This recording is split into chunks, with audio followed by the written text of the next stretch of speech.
The taxi's headlights carved through the London drizzle like twin beacons of hope, until the bride's soft sob stopped them dead in her tracks.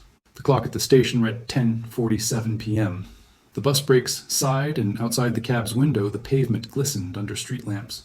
Inside the amber glow of the taxi, 52-year-old driver Tom Harper adjusted his cap, his weather-worn hands firm on the wheel. He'd clocked up more miles than he cared to remember, listening to the city hum through the radio. Tonight, he was done for the day, just one more run home.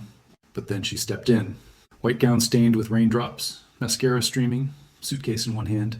The bride didn't look poised or polished. She looked lost. "Thanks for stopping, love," she said, voice trembling. "I've missed the last train. I don't know what to do." Tom glanced at her in the rearview mirror, early 30s, rich auburn hair plastered with rain, eyes red from crying. He nodded. "No worries." "Where to?" "Why, anywhere safe," she replied. "And to my hotel. But I can't pay much. Just the ride." Tom hesitated. The meter clicked. The world of fares and rules flashed in his mind. But then the faint echo of her sob, the suitcase unzipping, the city's slick reflection passing by, his decision formed. "Hop in," he said quietly. They slid along London streets. Buses groaned, late-night cafes flickered, umbrellas collapsed. The bride stared out the window, the drops turning into trails. "So, big day tomorrow?" Tom asked after a long pause. "Was supposed to be today," she whispered. "Cancelled." Groom walked out. "Best man helped him pack his bags while I was in hair and makeup." Tom's jaw tightened. Outside the taxi, a neon sign buzzed. 24-hour bridal suite. The irony hung heavy. "Sit tight," he said, his voice steady. "We'll get you sorted." They pulled into a cheap hotel car park, the gate squeaking. He killed the meter. "No charge." Her lips parted, surprise. "You're serious?" "Yeah," Tom said. "Just drop me off at the depot later." She nodded, tears slipping down. He helped unload the suitcases. She thanked him, voice barely above the rain. As she walked away, Tom spotted a tabloid camera flash from across the street. Unaware of her story, but capturing an odd tableau, a taxi driver standing in rain, helping a bride in distress. He returned to his cab, sat for a beat, the city still humming. He toggled the radio off, looked ahead at the road, and then he decided, tomorrow I'll check the papers. Morning light seeped into the depot, the racks of taxis glinting like rows of silent soldiers. Tom clocked in, removed his cap, and checked his phone. A headline stared back at him. "Bride in tears, taxi hero captured on camera." He swallowed, his heart thudding. In the break room, his mate Rick raised an eyebrow. "Tom, is that you in the paper?" He held up the tabloid. "Mate, you're famous." Tom shook his head. "It was nothing." Rick nodded, smiling. "Let's see how this goes." But fame came with questions. The hotel manager called, wanting to discuss payment. The bride's family phoned, insisting Tom meet them. The cab company's office asked for a statement. Was he authorized to treat the ride as free? Could he justify it? Tom felt the shift.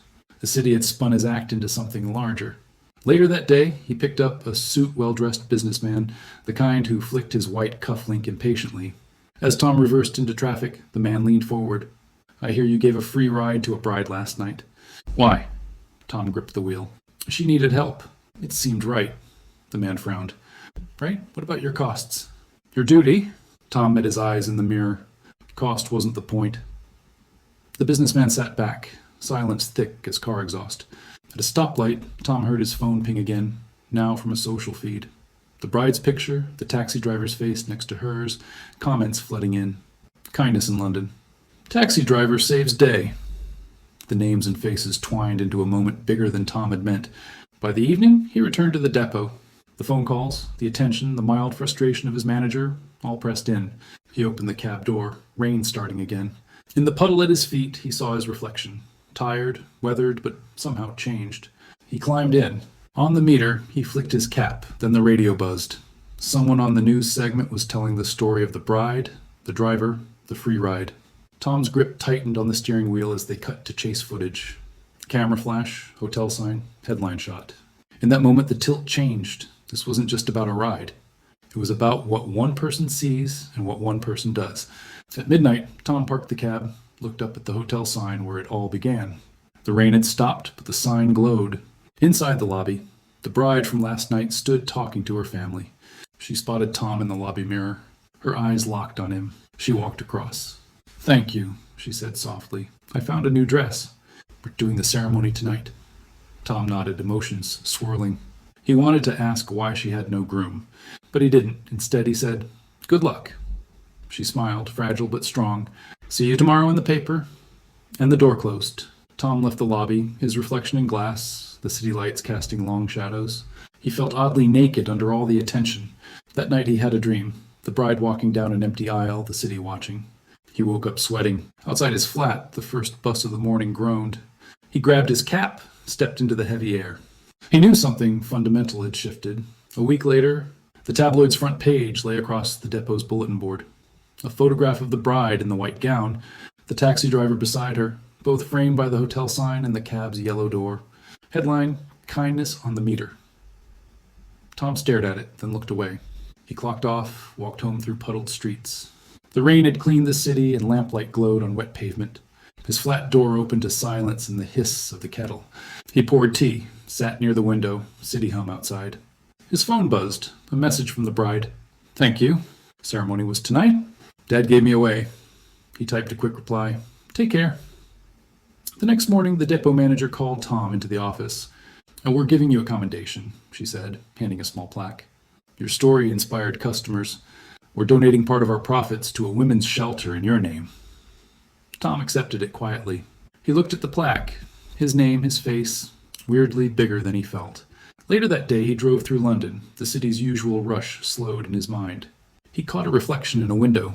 The bride, walking with her father, smiling in her dress. He smiled. He pulled the cab over near the hotel where it began. The sign glowed.